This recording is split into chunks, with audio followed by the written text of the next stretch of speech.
দেখুন বন্ধুরা, ক্যারেটের মধ্যে যে বীজ থেকে পেঁপে গাছ আপনি থেকে উঠেছিল, তো গাছটা কিন্তু বেশ সুন্দরভাবে বেড়ে উঠছে। গোড়ায় আরও কিছুটা মাটি দিয়ে দিয়েছি। তো মাটি দেওয়াতে গাছটা কিন্তু খুব তাড়াতাড়ি বেড়ে উঠছে আর সুন্দরভাবে কিন্তু পাতাগুলো দেখুন, কোনো রকম রোগ পোকার দেখা যাচ্ছে না। একদম কচি কচি সুন্দর পাতা বেরিয়ে আসছে। খুব তাড়াতাড়ি কিন্তু গাছটা বড় হচ্ছে। নমস্কার বন্ধুরা, আমি সোনালি আর আপনাদের দেখছেন ট্যুর অ্যান্ড গার্ডেন ব্লগ। আশা করি সবাই খুব ভালো আছেন, সুস্থ আছেন।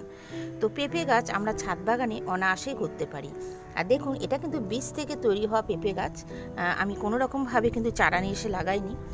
তো পেঁপে খাওয়ার পর সে বীজগুলো যেগুলো ছিল সেগুলো তো সমস্ত খোসার সাথেই আমি ক্যারেটের মধ্যে ফেলতে থাকি, যে কোনো খোসা।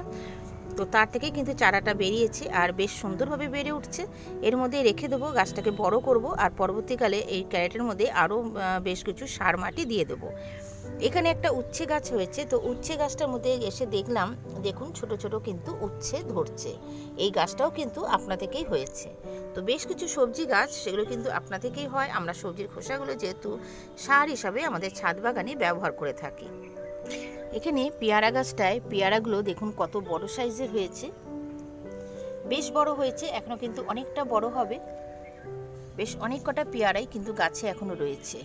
আর লেবুগুলোও বেশ বড় বড় হয়ে গেছে। আর কদিন বাদে সব কটা লেবুই পেরে নেবো, কারণ এরপরে বেশি দিন রাখলে গাছটাকে আরও বাড়তে দিতে হবে সুন্দরভাবে বেরোটার জন্য। লেবুগুলো যেহেতু পরিণত হয়ে গেছে, সমস্ত লেবুগুলোই পেরে নিতে হবে।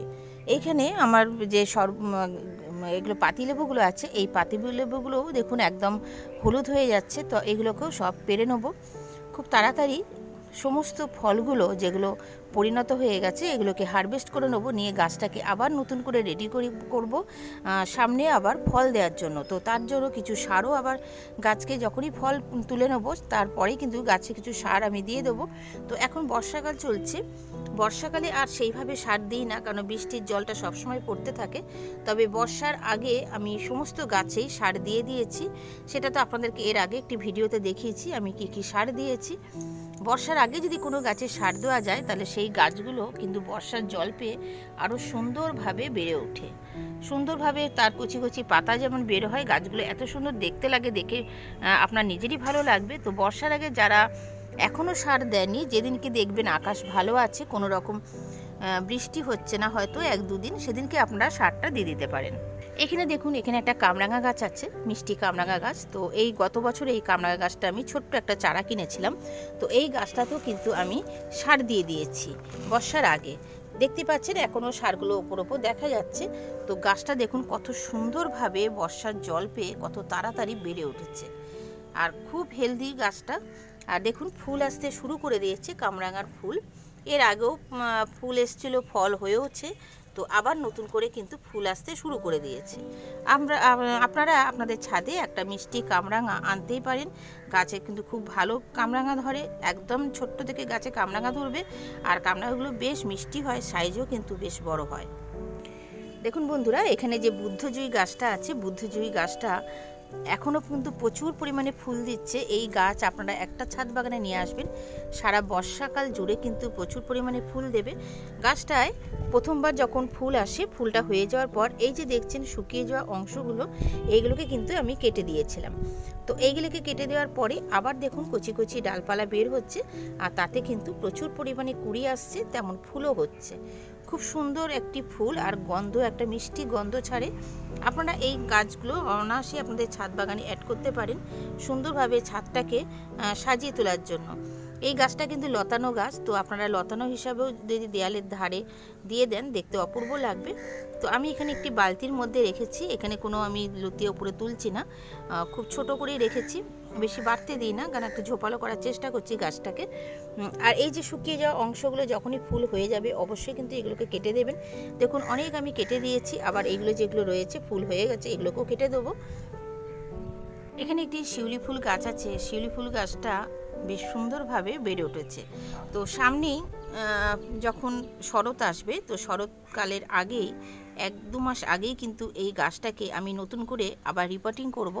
কেননা আপনাদেরকে দেখাই, গাছটা আমি ডালপালাগুলো ছেটে দিয়েছিলাম, তার ফলে কিন্তু কচি কচি ডালপালা বেরিয়ে প্রচুর পরিমাণে গাছটা সুন্দর একটা ঝোপালো আকার নিয়ে নিয়েছে।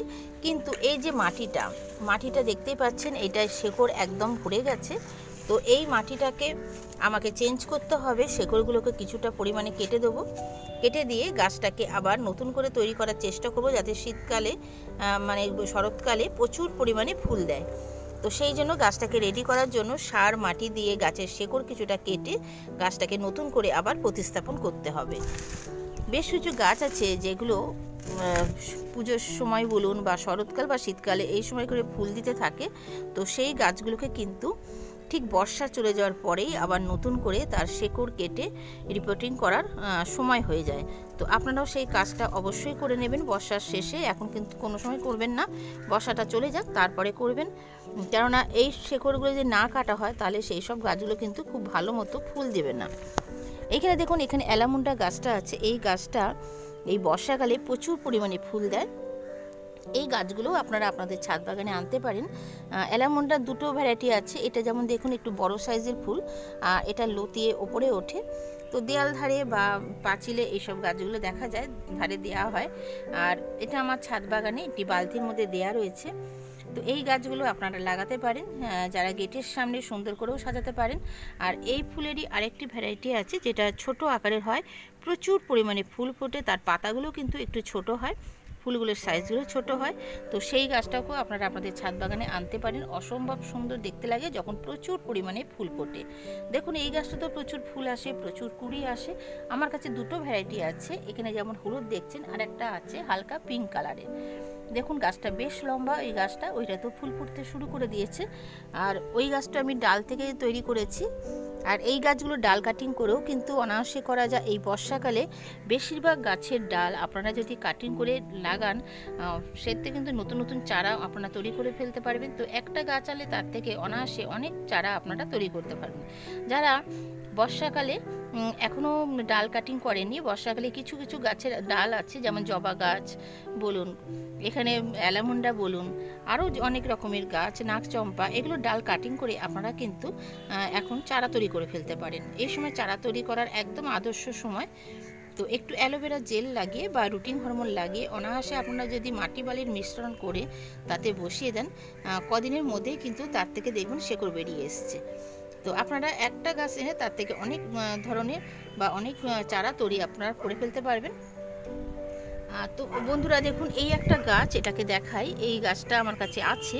তো এই গাছের এত পরিমাণে বীজ হয়, এই বীজ আমি কিন্তু কোনো চারা একটাই শুধু নিয়ে এসেছিলাম, কিন্তু এই গাছটা আমার এত পরিমাণে হয়ে গেছে। প্রত্যেকটা যে কোনো ফুল গাছের টবের মধ্যে দেখুন আপনা থেকেই বীজ চলে এসে তার মধ্যে দেখুন কত সুন্দর ফুল ফুটতে শুরু করেছে।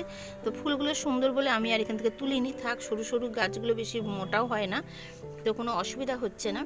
ছাদ বাগান ঝাড় দিয়ে যে মাটিগুলো আমরা অনেক সময় টবের মধ্যে দিয়ে দিই, তো তার থেকেই এই গাছগুলো এরকমভাবে বেরিয়ে এসছে, কেননা তার মধ্যে বীজ থাকে, সেই বীজগুলো থেকে চারাগুলো তৈরি হয়ে গেছে।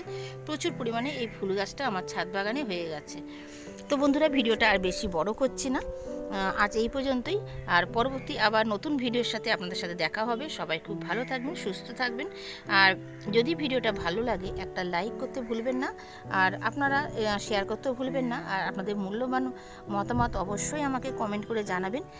আর যেসব নতুন বন্ধুরা আমার চ্যানেল নিয়মিত ভিজিট করছেন, এখনও সাবস্ক্রাইব করে নেননি, আপনাদের কাছে একান্ত অনুরোধ বন্ধুরা চ্যানেলকে সাবস্ক্রাইব করে পাশে থাকা বেল আইকনটি প্রেস করে দেবেন। সবাই খুব ভালো থাকবেন, সুস্থ থাকবেন। টাটা বন্ধুরা।